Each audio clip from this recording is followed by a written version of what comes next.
Hello and welcome. My name is Susan Helene, and I am the author of Womenscape, Selected Stories of Eclectic Women, published by Unsolicited Press. Today is a special day. December 20th, 2022 is the launch date for Womenscape. It is now available wherever books are sold. I would like to tell you about an organization I became acquainted with. The Interfaith Children and Family Services is a nonprofit organization located here in Ventura County, which helps women and children in need. It provides shelter, counseling, and financial aid to help these women and children get on the road to a safe and productive life.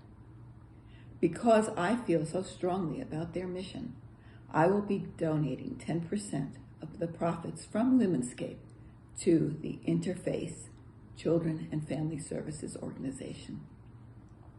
Please check them out at icfs.org. Thank you. And now, I felt it was only fitting, since this is the start of Womenscape's launch, to read a selection from the first story in Womenscape, called appropriately In the Beginning. In her short life of 5 years, Lillian Merchant was very sure of one thing: she was exceptionally beautiful. She had noticed this from the time she could sit up in her stroller.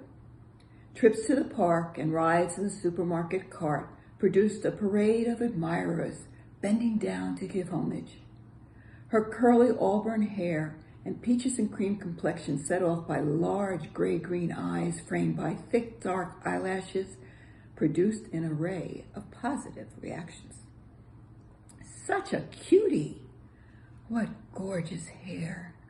See how it frames her face, and those lips, such a doll! Look at those eyes and those eyelashes. I could eat her up. This last one initially frightened Lillian. She soon discovered, however, that the threat was idle, the admiration was real. Lillian and her mother never held hands.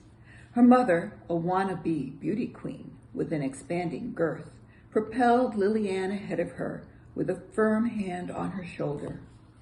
Lillian assumed this was her mother's way of saying, "Look what I made."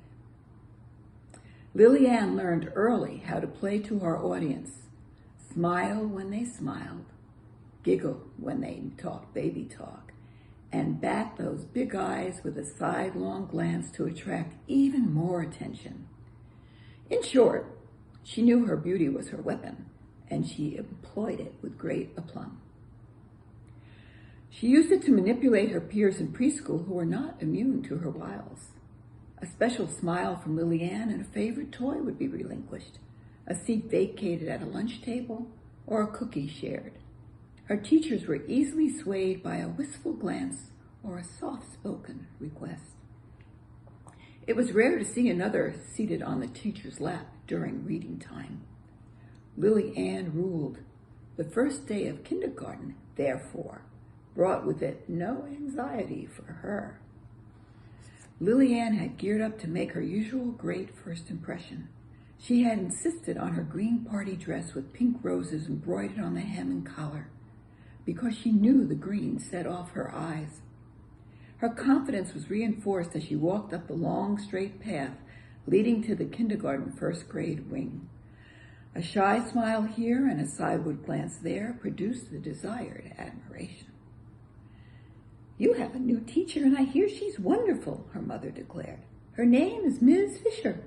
Your classroom is number 6, just around this corner." Lillian was not fully paying attention. Turning the corner, she noticed a strange occurrence. The children and parents coming toward her were acting very odd. Instead of directing admiring glances at her, they were looking back over their shoulders and whispering to each other with great enthusiasm. She looked ahead. Standing outside room 6, facing away from her, was a tall woman with jet black hair. The woman was talking with another woman of stocky build who was stroking the head of a similarly stout boy. It was a look on the boy's face that was disconcerting. It was a look of awe. It was a look Lillian was familiar with. She had seen it before. It was a look Lillian had always assumed that only she could inspire. The mother gently pushed her son into the classroom, said a few words to the teacher, and walked towards Lillian and her mother. Lillian smiled at the passing mother, who smiled briefly, looked back one more time, and walked by. Lillian's head whipped around just as Ms. Fisher turned to greet Lillian and her mother. Lillian froze in her steps. Before her was a vision of loveliness. Ms. Fisher's black hair was swept away from her face into a chignon. Large blue eyes rimmed with dark eyelashes looked at Lillian with intense interest. Her smile revealed beautiful white teeth framed by a full, welcoming mouth. As Lillian's mother and Ms. Fisher exchanged greetings, Lillian stood frozen. With grace and purpose, Ms. Fisher stooped down to Lillian's level to greet her. Miss Fisher's mouth moved, yet Lillian heard nothing. She nodded dumbly at Miss Fisher. It was not that she didn't hear exactly. It was that her mind was in a turmoil. She was slowly coming to the realization that kindergarten might be a challenge.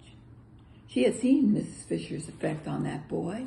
There was no way she could use her tried and true techniques on a classroom of kids who were under Ms. Fisher's spell. Ms. Fisher had authority, adulthood, and let's face it, gorgeousness. Would Lillian's adorableness be able to compete? Well, looks like Lillian's first day of kindergarten is not going to be as she expected.